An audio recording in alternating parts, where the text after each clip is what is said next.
21 अक्टूबर 2019। अस्सलाम वालेकुम मेरे दोस्तों, सज्जनों और बेलियों। मैं हूं इज़हार अहमद और वेलकम करता हूं आपको किचन गार्डनिंग चैनल पर।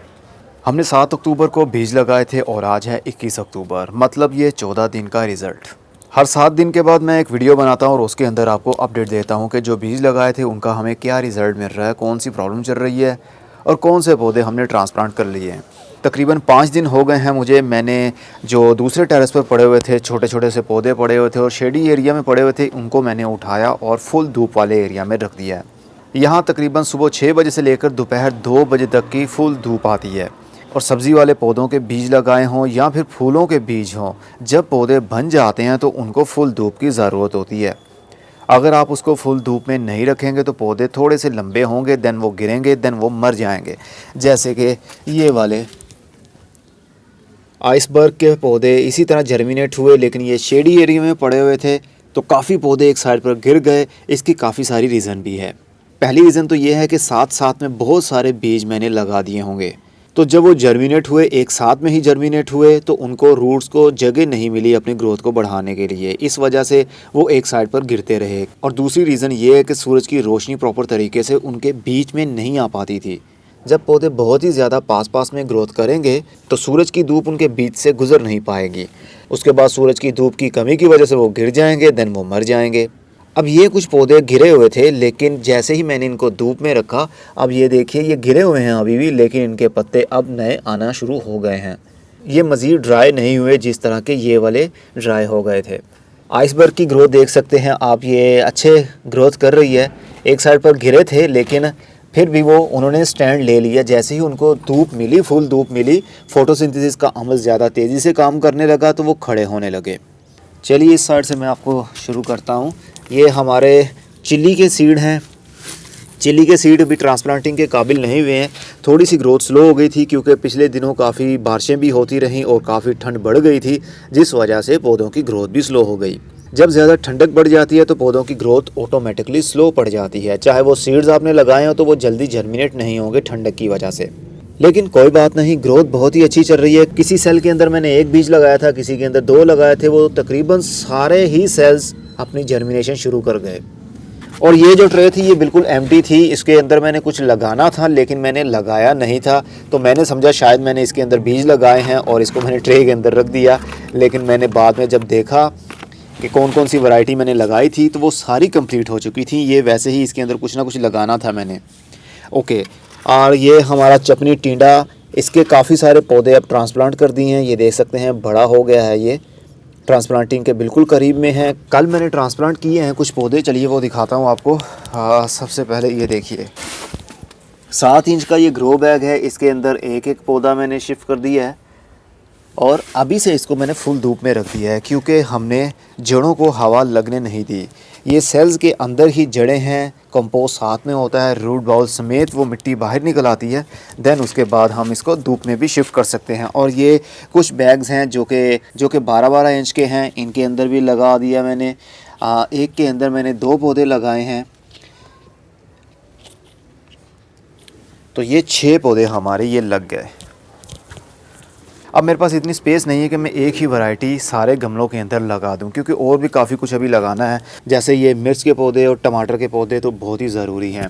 और ये लेवेंडर की सीडलिंग शुरू ही नहीं हो पाई है क्योंकि इसको मैंने शॉपर से ऊपर से कवर नहीं किया था। कुछ बीज होते हैं जो कि बहुत ही सेंसिटिव होते हैं, बहुत ही नाजुक होते हैं और बहुत ही केयर करने के बाद में उनकी जर्मिनेशन शुरू होती है। अब मैं नए सीड्स लेकर आऊँगा तो इसी के अंदर लगाऊंगा, इसी मिक्सचर के अंदर लगाऊंगा और देन उसको ऊपर से पॉलीथीन से कवर करूंगा। प्लास्टिक का ट्रांसपेरेंट शॉपर रात के टाइम इसके ऊपर डाल दूंगा और जैसे ही दिन होगा तो वो शॉपर रिमूव कर लूँगा, ताकि रात में जो ठंडक होती है वो इसको ना मिल पाए। अगर रात की ठंडक मिलेगी तो सीड हमारे ख़राब भी हो सकते हैं, क्योंकि सीड की जर्मिनेशन के लिए हीट की और नमी की ज़रूरत होती है।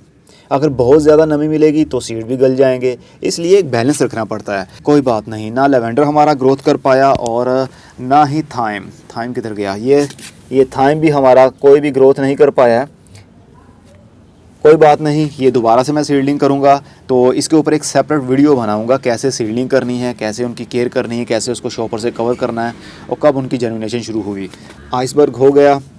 ये हमारी मेथी के ये छोटी छोटी मेथी होती है, ये मेथी भी अपने आप को गिरा रही थी, नीचे गिर रहे थे पौधे, तो मैंने इसको भी उठाकर फुल धूप में रख दिया। ये ग्रो बैग्स के अंदर लगाया मैंने।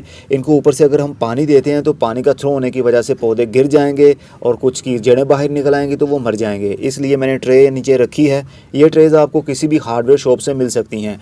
हार्डवेयर शॉप से जाइए तो उनसे ये ट्रेज़ आराम से आपको मिल सकती हैं। मैंने तो तकरीबन ये 1 साल या 1.5 साल या 2 साल हुए होंगे लिए हुए को। ये 200 रुपये की उस वक्त मैंने ली थी, एक ट्रे 200 रुपये की मिली थी, अभी तक मेरे पास चल रही हैं ये। तो ट्रेज़ के अंदर भी हम गमलों को रख सकते हैं, ग्रो बैग्स को रख सकते हैं। ट्रे के अंदर मैं पानी डाल देता हूँ तो पानी नीचे से ही ग्रो बैग्स लेते रहेंगे। इनकी ग्रोथ अच्छी चल रही है। मैंने 7 दिन पहले कहा था कि हो सकता है अगले 7 दिन के बाद ये हार्वेस्टिंग के काबिल हो जाए, लेकिन अभी ये हार्वेस्टिंग के काबिल नहीं हुई क्योंकि पिछले दिनों ठंड ज़्यादा बढ़ गई थी, उस वजह से इनकी ग्रोथ भी काफ़ी स्लो रही। और मैरीगोल्ड के भी सीड जितने भी लगाए थे वो सारे के सारे जर्मिनेशन अपनी शुरू कर गए। अब ये देखिए इनका तीसरा पत्ता भी खिल रहा है। ठंड होने की वजह से थोड़ा सा स्लो हो गई थी ग्रोथ इनकी, लेकिन चल रही है। टमाटर की भी ग्रोथ चल रही है, काफ़ी स्लो है लेकिन हो रही है ग्रोथ। ब्रोकली की ग्रोथ भी हो रही है। कुछ पौधे गिर रहे थे लेकिन जैसे ही मैंने धूप में रखा तो ये स्टैंड हो गए। डेलिया की भी ग्रोथ हो गई है। ये अगले 7 दिन के अंदर अंदर ही ट्रांसप्लांटिंग के काबिल हो जाएंगे। इनको मैं अलग अलग छोटे गमलों के अंदर शिफ्ट कर दूंगा। और ये है हमारा शलजम, येलो शलजम है। ये भी काफ़ी सारे पौधे उगे थे, शेडी एरिया होने की वजह से बहुत सारे पौधे हमारे नीचे गिर गए और मर गए, लेकिन धूप में रखने की वजह से कुछ पौधे अब स्टेबल हो रहे हैं। ये हो सकता है इनको मैं ट्रांसप्लांट करूं, हो सकता है इसी के अंदर लगा रहने दूंगा क्योंकि अभी पता नहीं है कितने और नए हैं पौधे। और ये बीट रूट भी अच्छी ग्रोथ कर रही है।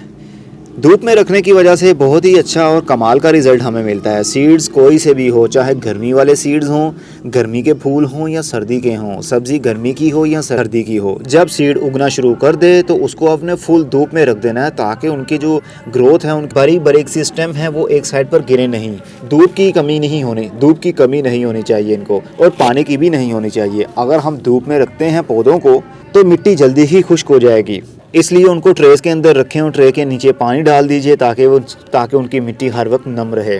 और ये था जी केल की भी ग्रोथ काफ़ी अच्छी चल रही है। इनको इसी बैग के अंदर ही लगा रहने दूंगा। ग्रोथ अच्छी है, धूप की कमी नहीं हो रही है इनको। और ये भी बहुत सारे पौधे हमारे मर गए थे, एक साइड पर गिर गए थे। तो ये है क्या, पालक थी, ये छोटी पालक थी, कट पालक जिसको कहते हैं, ये वो थी। तो ये देखिए अब छोटी पालक के कट्स भी आपको नज़र आने लगे हैं।